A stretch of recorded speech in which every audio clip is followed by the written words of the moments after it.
Ako, di ako nagka-cancel pa rin. Bakbak lang ako, bakbak eh. Nireport naman si Alcek na nagtugma base sa system. Magkaroon tayo ng sanction. No, may mga rider kasi na naglalagay ng reason na mabigas si customer, overweight.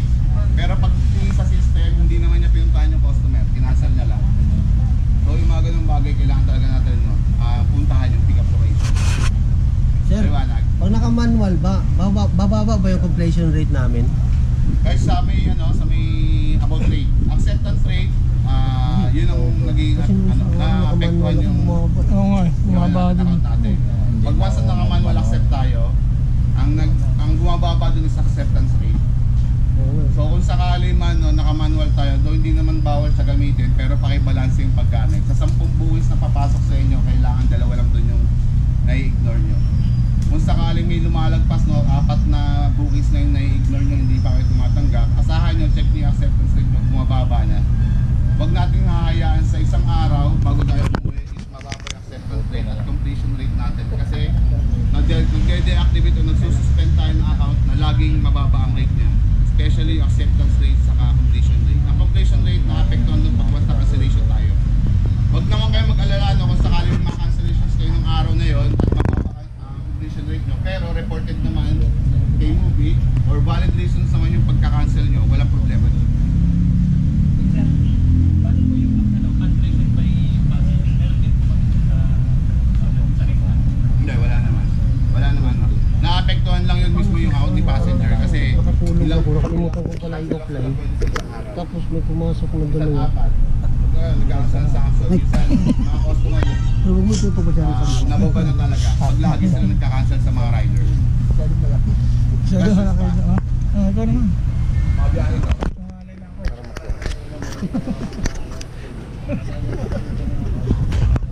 Oo, kasi ba na yan?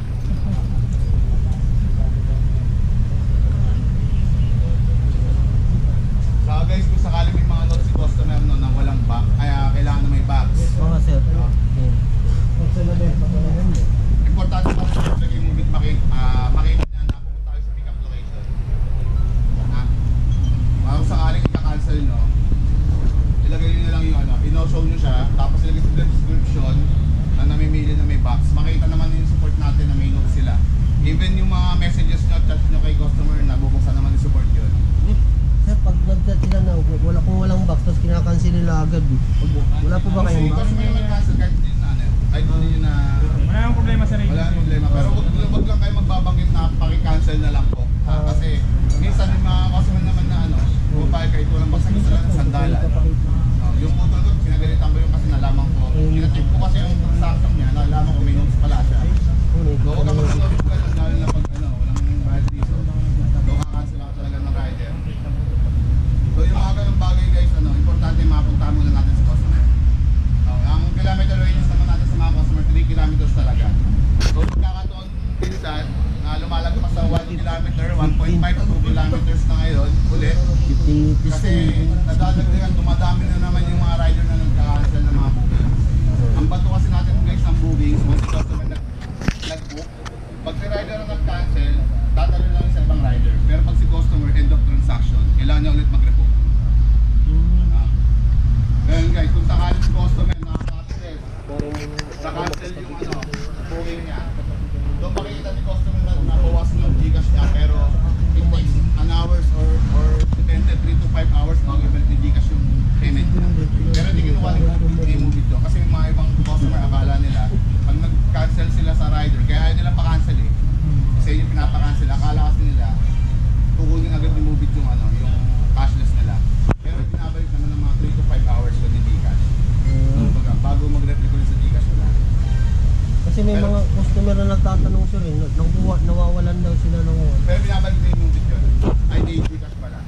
Kasi once nag-accept naman tayo or nag-pick up, hindi tayo nag-pick up doon para makakatas talaga si customer to Move It. Sir, may incident ba na pag halimbawa cashless daw, tapos ang binabawa sa customer malaki daw? Cash or cashless lang pare-parehas. Ngayon guys kasi may mga customer kasi na hindi alam kung paano Gamit ng cashless.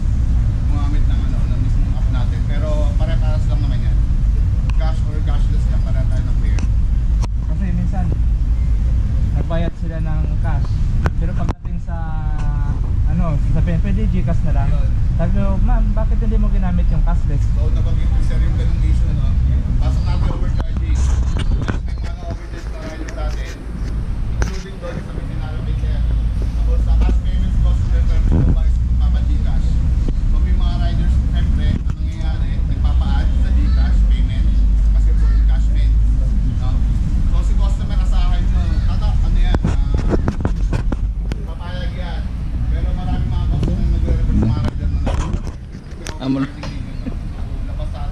wala sa per matrix natin, may additional charges tayo pag Gcash payment. Kaya kung sakaling pakiliwasan, kasi may mga customer na kayo niya, babayaran na kung magkano yung pero nagre-report yan. Kaya may mga nare-report na mga riders na overcharge. No, so hindi lang ako sa fare ng dagdag dun sa mga Gcash payment nila. And then meron din technical. Pagpunta kayo sa pick-up location, cashless yung booking. Pinat kayo, tinawagan kayo ng customer ang sinabi, kuya, pakicomplete na kasi nakasakay na ako sa iba. Para sa inyo yung fare. So, anong ginagawa natin? Minsan nagko-complete, sayang eh. So, magdede-intention ni customer na para sa atin yung pamasahe para sa Abala. pang ano no, kung sakali, pagpalubag loob sa rider. Please, paki-cancel, i-cancel mo. Kasi ma-overcharge tayo dahil makita sa system na kinakaltasan natin si customer, kinag-complete tayo ng ride na hindi tayo maalis or hindi tayo pumunta sa drop-off location. So, suspicious as fraud yun. Kung sakali maka-experience kayo ng gano'n, ang tagal ng sumunod yung booking. No?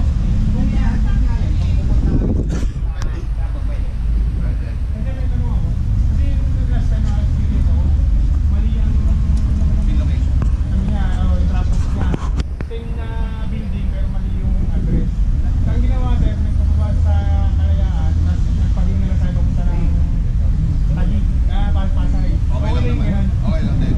Pero malayo ko sa mismong traffic sa unang sakay. Okay lang yan. Okay lang yun, no? Basta, i-hail naman. Pero karamihan din may mga riders tayo na ayaw ng ganun. Pag nalaman nila na wrong pin si customer, once na nasa pick-up location tayo, nalaman nyo wrong pin si customer, pwede rin kayo mag-cancel. Ilagay nila sa wrong pin by customer. Pero sayang kasi, no? Kung sakali naman, pag-complete nyo ng ride, ilagay nyo 1 star. Tapos okay, ilagay nyo sa others wrong pin si customer. Para Ano alam yung din nangyari sa akin dyan, hindi ko na kailangan i-report yun. pero na-drop ko naman siya sa Kasi 10 minutes pa bago sa drop off. Binaba ako sa Kalayaan eh, tapos nagpahig sa pamunta ng Pasay.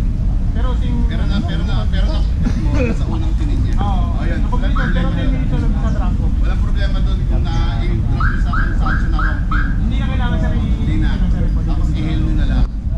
Wala na. Kasi nasunod nyo naman kung saan nyo siya dinarap. Pero okay lang ba yun sir na pumunta ako dun sa pick-up location niya tapos sabi niya nakasakay na daw siya sa iba pero binayaran po ako nung kasama yung babae. Sabi niya kuya nakasakay na sa iba. Pero binayaran po ako. Gcash to Gcash. Hindi po, cash po. Pero okay lang po. Sa atin ang gagaling. Huwag lang sa ating mga rider magagaling.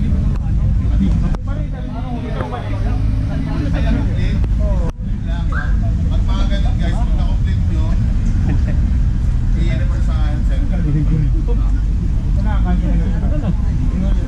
Pero na,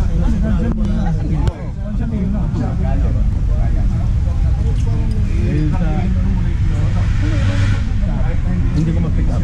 Kasi ando na ako sa drop off eh. Wala kasi nung kunin yung cashless, kailan yung biyahe, i-complete ko kung saan siya nakakabit. Bago nyo pinag yung pick up, once na naman kayo pinag yung pick up hanggang hindi pa kayo nakapag-ayos dito, biyahe mo baka hindi. Kasi kung once na pinag yung pick up, wala nang cancellations yan. Kailangan na talaga yung biyahe. Kasi pag nakakomplete nyo yan, madedetect ng system natin at lalo na pag sa araw-araw yung biyahe at meron kayong ganung senaryo, tatawagan na kayo ng movie para sa face-to-face interview. Kasi suspicious scaling. Nagko-complete tayo. Marami nang nababan. Yun yung mga ginagawa, no?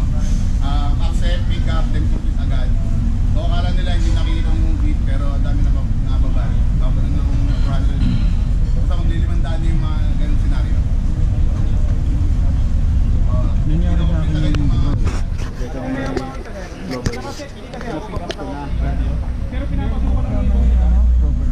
Ang navigate mo ng tawag. Sa may Siriana. Kasi hindi ako nang tower ng Ortigas. Pinapasukan Bakla eh. ng Quezon City ko pala. Pagdating ko doon sa ano, sa kanto ng ano, may tawiran. Tawiran galing dito sa Teddy. Pero nakita ko yung Pagdating ko dito, Inundo kasi yun. oo, gumanon pa siya. Set Sinunod ko yung arrive. Sabi, sinunod ko yung pick up.